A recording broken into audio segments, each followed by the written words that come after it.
This is your girl Bridget Akpo, and you're watching Obodo Oyinbo TV. For those who are joining me for the first time, Obodo Oyinbo simply means Africans in the diaspora or African who live overseas. Today, I'm really excited about having my first guest. He's going to be talking to us about starting a business in Africa. If you've lived in Europe or America or in Canada or anywhere overseas for a number of years and you're thinking of going back to Africa to start up a business, or you're fed up of the cold and the changing weathers and you just want that sun and you want to go back to Africa, then you need to watch this. Help me to welcome Dr. Henry Dumbiri. Hello. Hello, Good evening, everyone. Hello, Dr. Henry. Hello, how are you? Thank you very much for coming to Obodo Oyinbo TV. It's a pleasure. You happen to be our very first guest on the show, so I'm delighted. Quite honored to have you. It's a pleasure. So I'm going to be asking you a couple of questions regarding starting a business in Africa. Okay. So you've lived in Europe for how long? Nearly 25 years. Well, I think I got to a point where I started to realize that Africa is ripe for business. Africa is open for business. Africa is yearning and crying for foreign direct investment, and entrepreneurs like myself felt the time was right for me to suddenly go back and add a bit of value to what is already obtainable in Nigeria. My business line is energy, renewable energy. I think it's been well documented, the issues and the structural and fundamental issues that Nigeria grapples with when it comes to power supply. And I saw that there was a huge gap, a huge market to try and bring something different to give people stable power supply in Nigeria. So I am into the manufacture of renewable energy equipment, solar power systems, solar panels, inverters. So we manufacture this in Europe, and then we ship over to West African countries and carry out, execute installation for them, the maintenance, and people enjoy alternative sources of power from the national grid. I think the first and foremost thing is to really hone your idea. Have an idea that's scalable, that's sellable. Or if it's a product, ensure that the product is a great product. If it's a service, ensure that it's a great service that people will be able to identify with. Once you've established those facts, then you're already on the right trajectory, on the right path, to establishing something. I think as the name or the statement suggests itself, know your target market is about identifying who is interested in your product, in your service, or in your idea. Does your idea or product or service add value to what's already obtainable in that country? And I think as well, across the African continent, it's about creating value. And the marketplace is huge. I think the last United Nations estimate is we have over 600 million people in Africa. That's a huge market. So it's about understanding the makeup of that market, who's interested in your idea, in your service, and then you start to push and target your idea or your service or product at that particular market. No, I wouldn't go that far. I think what I would definitely say is the market is huge. There's over 600 million people in Africa, and that alone, is a very attractive proposition. But what I would say is people really need to do their homework, set up base, start to grow your business, start to grow your idea, ensure that your idea has a value chain, has the ability to add value to the lives of people and to society. And more importantly, to create jobs, to create employment, for the young people, in Africa. Having said that, I think it would be unwise for me to advise anybody to pack up and leave the comfort and the feeling that they live in a society where there's an understanding or an assumption that everything does work well, and go to a society where you're going to have to work extra hard to be able to grow your business and to be able to afford to live the kind of lifestyle that one is accustomed to. So start gradually. Yes. That's your advice. Start gradually. Start your business, but don't just move all at once. No, not start to grow it. Yes. And then eventually see how it goes, and be prepared for the frustrations, the setback, and all the disappointment that may come with it. But if you are sure of the idea that you have or the market that you're targeting, and you have a product that is needed, then it's possible to make a success. Of course it does. There's one of the biggest obstacles to investment in any part of the world, not just in Africa, is political instability. When you have political instability, it creates nervousness. And there's one thing that businesses don't like: nervousness. Yeah. Because no entrepreneur, no businessman will want to go and invest in a place or in an environment where they don't know if the government policy in that particular sector will remain the same tomorrow. So political instability is not good for a healthy business environment or for foreign direct investment, because business people, entrepreneurs will only invest in a place where there's political stability and where the policies are stable.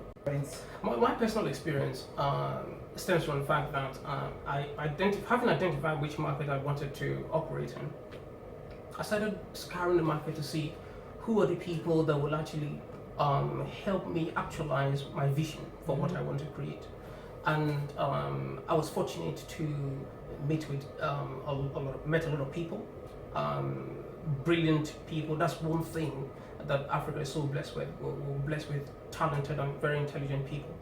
But I think the most important thing is make sure you do your homework on the people you feel or who are in a position to make your dreams happen, who are able to help you actualize your idea, help you make it into a scalable idea, into a scalable service.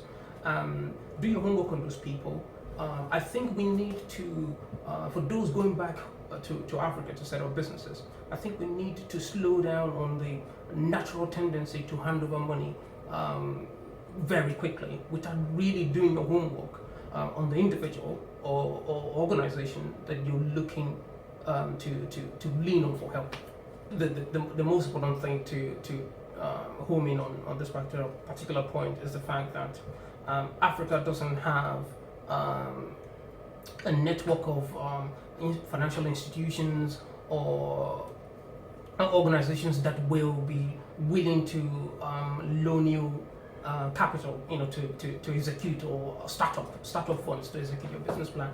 I think the most important thing to recognize is, as the name suggests, foreign direct investment. So the capital needs to come from abroad, and then once you're fully established, and then the society, the financial institutions start to see the value that you're adding and creating in that local environment, it's a lot easier to start to source for capital, additional capital, in the society where you operate. So get your capital from abroad. Absolutely, it's easier and easier to manage. So capital from abroad is easier to manage. It's easier to source. And also, depending on where the capital is coming from, interest rates in Africa, is sky high. It's not advisable to source for capital domestically in Africa. It's a lot manageable, much manageable to source capital and the repayment and interest from abroad. So the next point that we're going to be talking about is about frustration. Because I know a lot of people who get over there and they get frustrated and they lose money and they come back. I mean, people go down there 2-3 years down the line, they're back here looking for their old job back or looking for another job just because, they couldn't cope. What happens with that environment? It's something that is different. You're not used to it anymore. How do you manage? I think the first thing I'll say is before venturing into business in Africa, you really need to work out how the fundamentals of the society works, because doing that will help you determine if if it's a viable environment to invest in, and also if your idea or your business is scalable. And more importantly, it's important to ensure that you judiciously spend the capital that you have. You know, I always say there's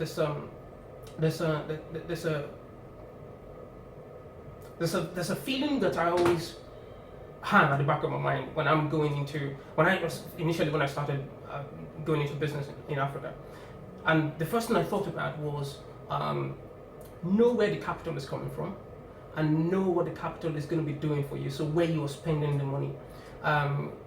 Once you have that all mapped out, then the disbursement and the expenditure in trying to set up and grow the business becomes a lot more easier to manage if the homework is not done.